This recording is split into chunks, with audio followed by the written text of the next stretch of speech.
I have done this cheeky audio copy of the first few pages from a book by Claire Fox. It is 4 minutes long. I'm posting it because I believe that cultural values run much deeper than European progressives could ever imagine. I find that offensive. By Claire Fox.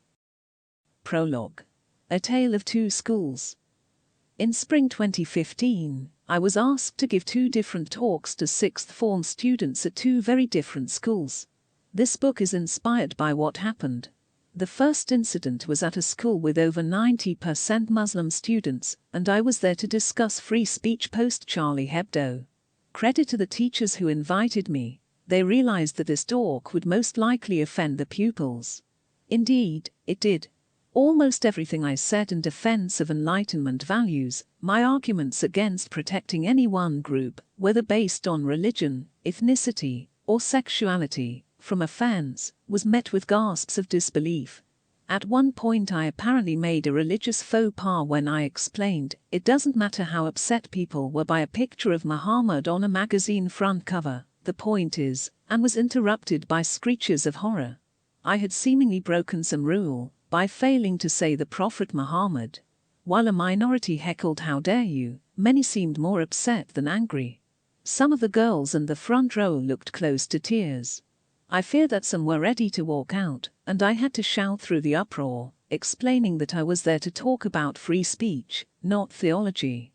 While I had not sought to be gratuitously offensive about Muhammad, I urged them to listen to my arguments and discuss with me, rather than being outraged about a linguistic mistake.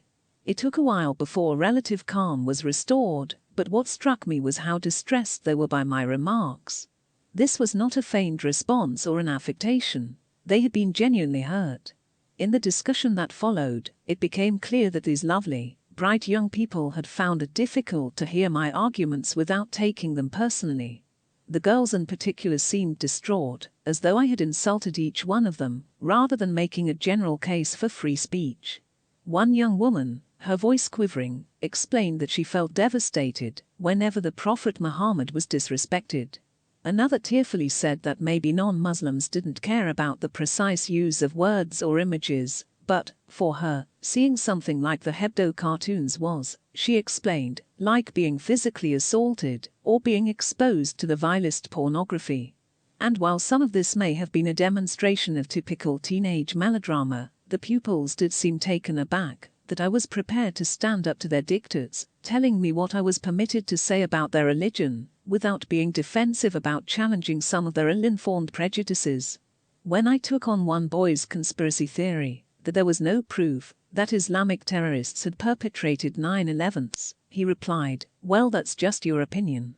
Other pupils argued against him, but suggested I needed to make allowances. Several London-born and raised teenagers explained that maybe, as a Western woman, I needed to be more sensitive.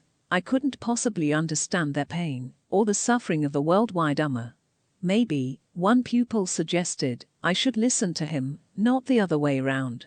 As many more tried to inform me that Europe was awash with Islamophobia, I managed to challenge them, but found it difficult to reassure these genuinely frightened pupils with facts. They quoted mainstream politicians and news programs on the dangers of a backlash post-Charlie Hebdo, and seemed to believe that anything less than uncritical respect for Islam amounted to hate speech, and was just one step away from anti-Muslim pogroms. I got through the event shaken but intrigued. The hard-pressed teachers seemed delighted that I had started a debate. When I related this story afterwards, many people concluded that the problem here was the nature of Islam. They suggested that the Quran, or a perverted reading of it, had somehow taught these pupils intolerance, and had bred a particular inability to have their views challenged. But, actually, the reception to my remarks was personal, and I recognized that look of hurt in the pupils' eyes when I criticized their views. I had seen a similar thin-skinned reaction before, when I received an almost identical response from a completely different group of pupils to a speech on a completely different topic. The book is a fascinating read, and shows that we don't realize how little we know about other people.